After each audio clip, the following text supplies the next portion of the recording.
story. They set me on fire. Nirma approached, wafting through the mist, lighting it up like a single candle in a dark room. I stood at the doorway and watched the burning figure breeze closer, closer. A scent reached me at the house before she did. Putrid, cindered chicken mixed with rotten eggs. It was horrid. My mind spun as her thoughts filled it. Whack, creak, deep, throbbing pain. Ah! Tears accompanied screams. Dig, dig, penetrate, dig, whack, pain, blinded. More tears wanted to come, but they secreted to steam. Heat, heat, acrid heat. Smell of cindered chicken and rotten eggs came again. Flash, she directed the flames at me.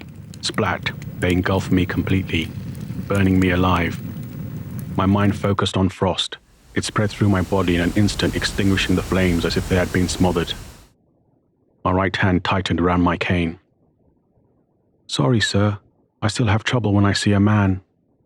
She stepped on my porch. The flames extinguished to reveal an Asian woman, 17, with a gentle face and big brown eyes. Please come in. Hands clasped together, she bowed slightly and entered. I took a moment to steady myself. Rage called within me. I left finger indentations in my cane. I settled it down and then followed her into the lounge. She went too and sat in the armchair closest to her. I saw my home in the other room. My Abba was mending the door. My Amma washed pots outside. Did not see my little sister and brother. Are they still there? She looked at me. I shook my head. Are they here? No, innocents do not visit 17. The house is more for other beings, I said. I will not see them again. She touched her hair. Bits of it slid off into her hands. A hum filled the air around us. Amber flames sparked off her, a tad brighter than the flames from the fireplace. My home was beautiful to me. We live on the edge of the mountain, away from the village. We were not really welcome there, because we did not come from the same family as they did. Our little home was just for my Abba, Amma, and my little brother and sister, and me. Those two always played outside. My Abba grew food, and my Amma cleaned the house. She always made me sweep the floor. She said, the house is a temple, so must always be kept clean. I used to have to use soap and water to clean the floor. I was sweeping the floor when they came for me. Abba was outside and Amma was making roti in our kitchen. She stayed in the kitchen all day, sat on the floor, cooking for us. But it was always spotless. Why do we need fancy chairs and tables when God has given us this great earth to sit on? She used to say when my father wanted to buy a wooden bench for us. Nirma looked at me. A tinge of red sparks cracked across her eyes. Gleam, burn, gleam. I could feel the heat coming off them. I was talking to Amma when I heard my father shouting, "Get away from here! Get away from here!" The men came through the door. One was carrying a stick, the other had a big gut, and the third was a local boy who was a few years older than me. I remember because I watched what they did to me. Nirma looked at me. Her eyes receded. The flesh burnt off them. She had no eyelids. I kept my eyes on her, my chin resting in my hand. One ran to the kitchen and whacked my mother. Her head split open. She flopped to the floor, lying there, not moving. I watched her, frozen. The one with the gut grabbed me from behind. I could feel his big hand squeeze me against him. The boy grinned, exposing his dirty teeth. He filmed as the man tore my clothes off, their fingers tearing at my flesh as if I was a piece of meat. I tried to scream, but my sound was muffled by the hand. I bit him. "Abba!" I screamed. "Dog bitch," he said. He slapped the back of my head so hard my face hit the floor. My mother's clean floor. I could smell the cleaning soap as he stamped on my back. That hurt." Nirma arched her back as if trying to avoid the blows. The boy held my face against the floor as they broke the stick on my back. Again. again. I could barely keep my eyes open. The pain was bad. The boy held my face against the floor as the big man stripped me naked, spread my legs, and then he dug me. Again, again, again. I could hear him grunting. His fat fingers gripped my shoulders like a vice. The other two did the same. Nirma turned her head to the waiting room. I had never been with a man before. Burn marks spread across her arms, singeing her fingers. Flesh disappeared. Only bone could be seen. The man with the big gut pulled me to my feet. The one with the stick cracked it across my torso. I couldn't breathe. The boy kept filming as they marched me out the door. The whole village was there, watching. Screams and shouting for me to be killed. All I could think about was my little brother and sister. I could not see them. Nirma stood. "Can I go and see them now?" she said. Flames burst from Nirma's body, throbbing, pulsing, ripping across the room, setting the curtains and furniture on fire. "Get them here!" she screamed as flames bellowed in the room. I stood up. The room darkened as black mist poured in, suffocating the flames.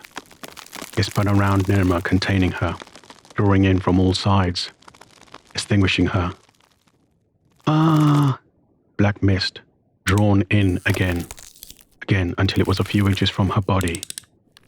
Pin-thin shards protruding from it, all aimed at her. "Will you do the same to me too?" she said. "No, little one, I'm not here to harm you. Please, sit down." I gestured to the chair. In seconds, the black mist had dispersed. Nirma sat down. Finally, I saw the extent of what they did to her. She did not have any skin left. Anything that held moisture in her body was burnt. Only a singed corpse on a skeleton remained. A tear leaked from my eye and fell on my hand. She watched the tiny drop. "I wish I could cry," she said. I was marched out into the fields. The whole village gathered and watched as the man with the stick poured petrol over me. I tried to run, but the other man slapped me, knocking me to the ground. The boy filmed as the man with the big gut threw a lit match at me. No, Flames erupted from me. I tried to run, but they wouldn't leave me. The boy followed me as I kept moving, trying to get away from the flames, putting them out with my hands. I could not breathe. I tried to roll in the dirt, but it didn't help. I must have passed out as the pain was gone. I was still burning. I could not see anymore, but I could smell my flesh cooking.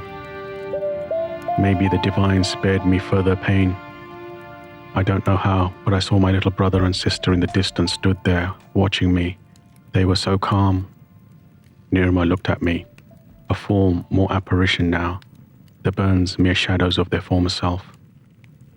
I wanted to have a family of my own one day, but they stole that from me because I was not one of them. They treated me like a piece of meat in a dog's mouth. Her eyes twinged red for an instant before they faded to black holes in her skull. "Can we go into the other room now? See my parents?" I stood up. She followed suit. She was a petite thing. "I need to show you something. Please follow me." The skull gave a slight nod. I left the lounge and walked left past a set of identical doors, one opposite the other, made of redwood, and then stopped at the door just before the staircase. The redwood doors were both shut. Trust me, that is for a good reason. Nirma came and stood next to me. I could still smell her acrid flesh as if it were still melting under heat. "Through this door you'll see your brother and sister." Nirma looked at the door to her left. I pointed to the door across the hallway. "That door will lead you back to your village." "Abba and Amma," she said. "They are no longer there, but the men who did this to you still are." Wafts of heat emanated from Irma. Rage was coiling in her like a snake. I could see it twisting and turning in her torso. "I will go back to my village." "What about your brother and sister?" "They looked calm where they are. I could not see them like this." "Please let me go to my village, gatekeeper." Stepped over the other door and looked at Nirma. "Before I open this door, understand, you will become something far worse than you are now. I don't care what happens to me. I will take from them everything they took from me, and then I will burn them alive, Nirma said. Please reconsider, Nirma. I cannot be gracious the next time you show up here. I understand, keeper of this house. Be well. She clasped her hands together and bowed. I placed my right hand on my heart and gave a slight nod. I opened the door to the village. It was night time. Nirma slid through, igniting the second she got through the door. I shut the door and ascended the stairs to the balcony, where beyond the pillars I could gaze at the horizon and the cloudless night. Black mist wafted and called far down below me. I heard a gentle voice echo around me. She was not ready to take the next step, the female voice said. She was a child. Now she is a wraith, and it never ends well for them, I said. I looked up at the deity, ethereal, radiant, as a full moon, only her glow was a mixture of amber and brilliant white. I could just make out her face and shape, and she wore a crown, and she had 4 arms. I don't really know her actual name. I refer to her as the Divine Mother, but she was here before I got here, and that was a bloody long time ago. Remember her. Be gracious when you see her again, the deity said. She had a chance to come and be with you. She chose rage. I cannot afford her grace next time, Divine Mother. Isn't that why you are here? Divine Mother said.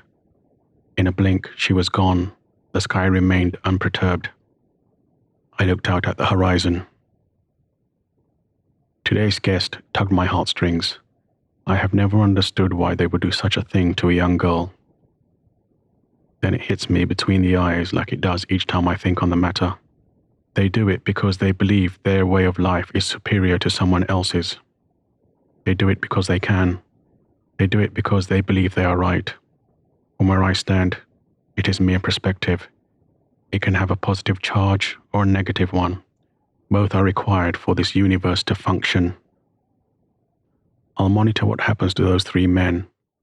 Perhaps even get them here to number 17. We'll see. I'm tired now. I think I'll go and rest. See you at 11 p.m. next Sunday, where I'll introduce you to my next guest. Godspeed.